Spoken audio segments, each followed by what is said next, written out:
साथियों नमस्कार। मैं ओंकार गोस्वामी आपका इस चैनल पर हार्दिक स्वागत और अभिनंदन करता हूं। आज के इस वीडियो में हम राजस्थान कर्मचारी चयन बोर्ड जयपुर के द्वारा हाल ही में आयोजित तृतीय श्रेणी अध्यापक भर्ती परीक्षा के परिणाम के बाद में लेवल 1 के अभ्यर्थियों के डॉक्यूमेंट वेरिफिकेशन के संबंध में जो दिशा निर्देश है उससे संबंधित बात करने वाले हैं। इनका जो फॉर्म होता है आवेदन करने के लिए, वो काउंसलिंग के माध्यम से आपका फॉर्म है वो भरा जाएगा और उसके साथ में क्या क्या डॉक्यूमेंट्स अटैच होंगे और किन बातों का फॉर्म भरते समय हमें ध्यान रखना है, इस पर विस्तार से बात करने वाले हैं। तो वीडियो शुरू करने से पहले आपसे एक निवेदन रहेगा कि यदि आप चैनल पर नए हैं तो इसे सब्सक्राइब जरूर करें, ताकि आपके इस डॉक्यूमेंट वेरिफिकेशन की प्रक्रिया से लेकर के ज्वाइनिंग तक की जो सारी सूचनाएं हैं वो आपको समय पर मिलती रहे। तो आइए आज का वीडियो शुरू करते हैं और सबसे पहले हम जानते हैं आवेदक को जो निर्देश दिए गए हैं बोर्ड के द्वारा, वे निर्देश कौन कौन से हैं और क्या किन बातों का हमें ध्यान रखना है और कौन कौन से डॉक्यूमेंट्स इत्यादि तैयार रखने हैं। तो सबसे पहले बात करते हैं आवेदन शुल्क। एक 100 रुपये है और विस्तृत आवेदन पत्र जब आप भरेंगे तो 100 रुपये का आपको भारतीय पोस्टल ऑर्डर लेना है, जो कि राजस्थान कर्मचारी चयन बोर्ड जयपुर के नाम आपको जयपुर में दे आपको भरना पड़ेगा। इसके बाद में आवेदन पत्र हैं वो आपको भरना है और आवेदन पत्र भरने से पूर्व जो दिशा निर्देश दिए जाते हैं, जो आपको विज्ञापन में या अन्य बाद में जो प्रेस नोट इत्यादि जारी हुए, उन दिशा निर्देशों का आपको अध्ययन कर लेना है और उसके बाद ही फॉर्म को या कहें कि आवेदन को भरना है। आवेदक आवेदन पत्र स्वयं के हस्तलेख में भरे, यानी कि उसको स्वयं को भरना है। आवेदक जो है, जो आवेदन पत्र उसका है वह उसे स्वयं को भरना है, हस्तलेख होना चाहिए। आप पहले किसी और से भले भरवा लें, लेकिन बाद में आपको खुद को भरना है।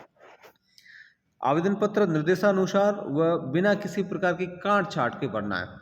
जैसा निर्देश है वैसे भरना है और काट छाट आपकी उसमें बिल्कुल भी नहीं होनी चाहिए। प्रत्येक कॉलम में चाही गई सूचना पूर्ण एवं स्पष्ट हो। यहाँ पर लिखा है प्रत्येक कॉलम में, यानी कि आपको हर कॉलम में जो सूचना चाहिए उसको पूर्ण रूप से और स्पष्ट रूप से भरना है और किसी भी कॉलम को खाली नहीं छोड़ना है। उसमें जो सूचना आप जिस तरह की है आप उसे भरें जरूर। सभी उत्तर शब्दों या अंकों में दिए जाएं, रेखा या बिंदु के द्वारा नहीं। तो जो आप से पूछा जाएगा कॉलम जो आपका है उसमें आपको शब्दों में या अंकों में लिखना है, रेखा या बिंदु इत्यादि कुछ नहीं, यानी कि डैश इत्यादि आपको नहीं करना है। यदि आपके लिए लागू नहीं है तो आप नॉट एलिजिबल लिख दीजिए या लागू नहीं लिख दीजिए, या जो आपको लिखना है वो शब्दों में या अंकों में लिखना है, रेखा या बिंदु इत्यादि नहीं लगाने। इस बात का विशेष ध्यान रखना है और सारे कॉलम भरने। कोई आवश्यक कॉलम खाली नहीं छोड़ा जाए, कॉलम कोई भी खाली नहीं छोड़ना है, अन्यथा आवेदन पत्र अपूर्ण मानकर रद्द किया जा सकता है। यदि आपने कॉलम खाली छोड़ दिए, हो सकता है आपके लिए वो उपयोग वाले नहीं हो, लेकिन बोर्ड के लिए, बोर्ड की नज़र में वो फॉर्म भरे, वो जो कॉलम है वो भरे हुए होने बहुत आवश्यक है। और यदि आपका जो आवेदन है वो अपूर्ण होता है तो आपका आवेदन रद्द किया जा सकता है। हालांकि करते नहीं है, लेकिन फिर भी ऐसी कंडीशन यदि हो जाती है तो किया जा सकता है। आवेदक के हस्ताक्षर रहित आवेदन पत्र अस्वीकृत कर दिए जाएंगे, यानी कि आवेदक को जो हस्ताक्षर है, हस्ताक्षर रहित यानी कि बिना हस्ताक्षर के यदि आवेदन पत्र बोर्ड को आपने प्रेषित कर दिया तो फिर आवेदन अस्वीकृत हो जाएगा। इसलिए आपको जहां पर जगह है वहां पर आपको अपने हस्ताक्षर जरूर करने हैं। आवेदन पत्र में की गई किसी भी प्रविष्टि के सुधार हेतु प्रार्थना पत्र स्वीकार नहीं किया जाएगा। आपने एक बार भर लिया, जमा कर लिया, उसके बाद में कोई सुधार नहीं होगा। समस्त आवश्यक जैसे शैक्षणिक योग्यता आदि व विशेष छूट या लाभ के दावे जैसे आयु सीमा में छूट की हकदारी आदि संबंधी प्रमाण पत्रों की स्व हस्ताक्षरित प्रतिलिपियां आवेदन पत्र के साथ संलग्न कर अवश्य भेजें।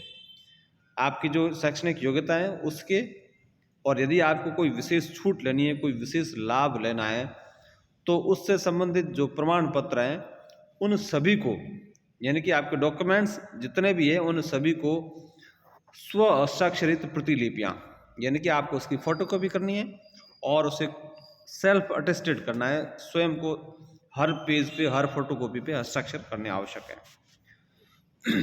आवेदन पत्र पर अपना पासपोर्ट साइज का नवीनतम फोटो विज्ञापन जारी दिनांक के पश्चात का खींचा हुआ निर्धारित स्थान पर संलग्न कर पूर्ण हस्ताक्षर सहित लगाएं। तो आवेदन फॉर्म होगा, उसमें पासपोर्ट साइज का फोटो लगाना है। पहली बात, फोटो नवीनतम होना चाहिए और नवीनतम में भी विज्ञापन जारी दिनांक के बाद का होना चाहिए, और फोटो के ऊपर पूर्ण हस्ताक्षर होने चाहिए, यानी कि आपको लघु हस्ताक्षर न करके पूर्ण हस्ताक्षर करने हैं। आवेदक द्वारा किसी भी अवस्था में एक ही पद के लिए एक से अधिक आवेदन पत्र नहीं भेजा जाना चाहिए, एक ही आवेदन आपको भेजना है।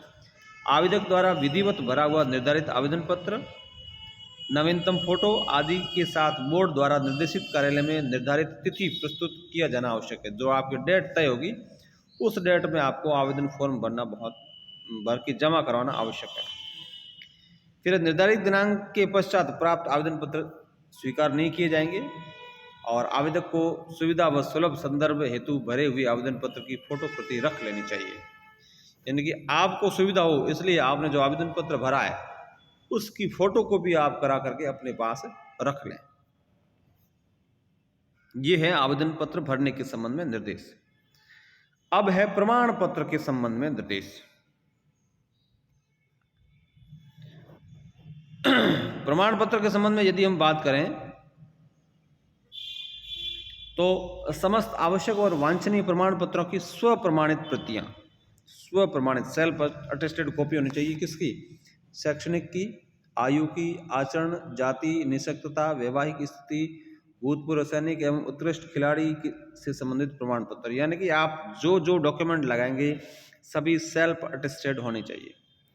इस विस्तृत आवेदन पत्र के साथ संलग्न कर भेजना आवश्यक है, अन्यथा अभ्यर्थियों को नियुक्ति का पात्र पद या वर्ग विशेष का लाभ दे नहीं होगा, और न ही इस संबंध में किसी प्रार्थना पत्र पर विचार किया जाएगा। यानी कि आपको जो भी डॉक्यूमेंट्स लगाने हैं वो पूर्णतया अंदर जो आवेदन पत्र में भरा है उससे संबंधित डॉक्यूमेंट्स भी अटैच होना आवश्यक है। प्रमाण पत्रों की स्व हस्ताक्षरित प्रतिलिपियां निम्न क्रमानुसार आवेदन पत्र के साथ संलग्न करें। अब आपको आवेदन पत्र पूरा भरने के बाद में फिर क्रम वाइज आपको डॉक्यूमेंट्स अटैच करने हैं। अब पहला है आपके योग्यता संबंधी प्रमाण पत्र। आपको अपनी शैक्षणिक या तकनीकी योग्यता की अंक तालिकाओं के साथ प्रमाण पत्र और उपाधियों की स्व हस्ताक्षरित प्रतिलिपियां भेजनी होगी। यानी कि आपको अपने 10वीं की मार्कशीट, 10वीं का सर्टिफिकेट, 12वीं की मार्कशीट, 12वीं का सर्टिफिकेट, आपकी बीएसटीसी की मार्कशीट, बीएसटीसी का सर्टिफिकेट इत्यादि, और जो L2 में आएंगे उनको बीए की तीनों मार्कशीटें और बीए की डिग्री, और या बीए, बीएड, बीएससी जो भी है उनकी, उन सभी की मार्कशीटें और डिग्री होनी चाहिए। अब वे सारी जो उनकी फोटोकॉपी होगी वो सेल्फ अटेस्टेड होगी। ये सबसे पहले ये शैक्षणिक योग्यताओं से संबंधित डॉक्यूमेंट्स लगाने हैं। यदि किसी परीक्षा जो आपने उत्तीर्ण की है की उपाधि प्राप्त नहीं हो तो संस्था या विश्वविद्यालय द्वारा जारी प्रोविजनल प्रमाण पत्र संलग्न करें। अब कंडीशन ये होती है कि आपने हाल ही में कोई परीक्षा पास की है और आपके पास मेन डिग्री नहीं आई है तो आपके पास प्रोविजनल डिग्री होना आवश्यक है, तो प्रोविजनल डिग्री से काम चल जाएगा। नोट के रूप में लिखा है, यदि आवेदक पद की अपेक्षित शैक्षणिक अर्हता, परीक्षा तिथि, परीक्षा उत्तीर्ण नहीं है और उसकी अंतिम वर्ष की परीक्षा में सम्मिलित हुआ या होने वाला है तो इसका स्पष्ट उल्लेख संबंधित कॉलम में करें तथा संस्था प्रदान से प्रपत्र 3 प्रमाणित करवाकर संलग्न करें। ये जो परीक्षा दे रहे हैं उनके लिए है। अब उसके बाद में फिर पहले डॉक्यूमेंट्स लगा दिए शैक्षणिक योग्यता से संबंधित, अब है आयु का प्रमाण पत्र। उसके बाद में आयु का प्रमाण पत्र लगाना है। आयु के प्रमाण पत्र से संबंधित जो बातें हैं यहाँ पर लिखी गई उसे हम समझने का प्रयास करते हैं। सबसे पहले है कि साधारणतया बोर्ड, हाई स्कूल या सेकेंडरी, हायर सेकेंडरी के प्रमाण पत्र में दी हुई जन्म दिनांक के अतिरिक्त अन्य किसी प्रमाण को स्वीकार नहीं करता, यानी कि आपको 10वीं की मार्कशीट ही आपको अटैच करनी है। और इसके अलावा आपको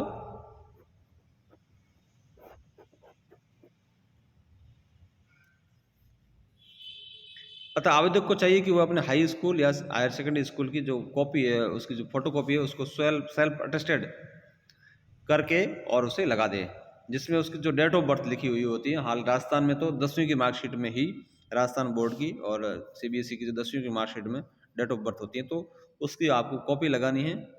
और बोर्ड के द्वारा जारी जो प्रमाण पत्र हैं उसकी भी कॉपी स्व हस्ताक्षरित लगानी है।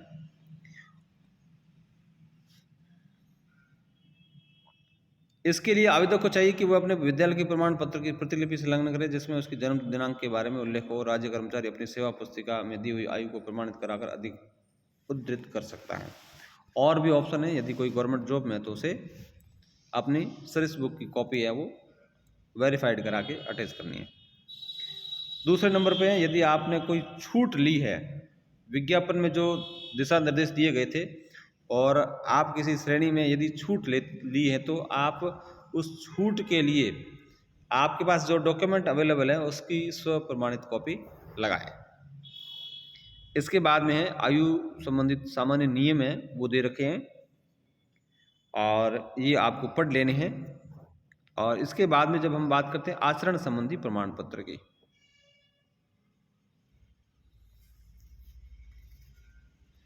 एक छठे बिंदु पर एक और है, उससे पहले हम बात कर लेते हैं।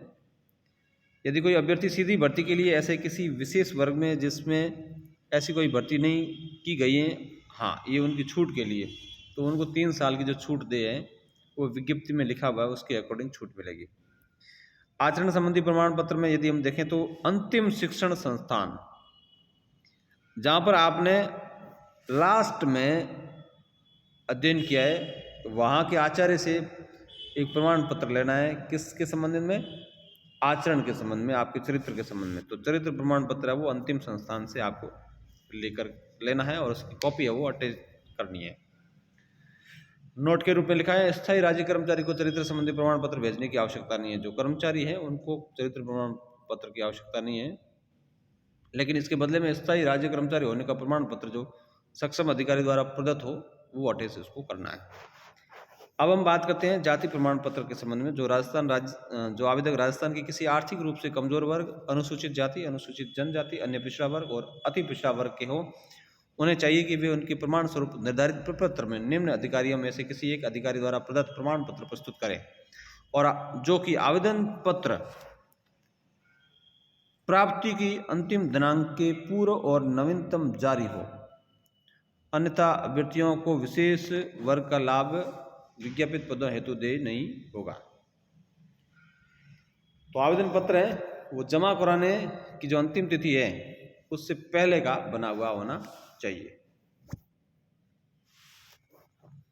और इससे संबंधित भी कुछ नोट दे रखे हैं, जैसे आरक्षित वर्ग की विवाहित महिला अभ्यर्थियों को उनके पिता के नाम से जारी प्रमाण पत्र प्रस्तुत करना है, नहीं तो लाभ नहीं मिलेगा, और पति के नाम से है वो मान्य नहीं है।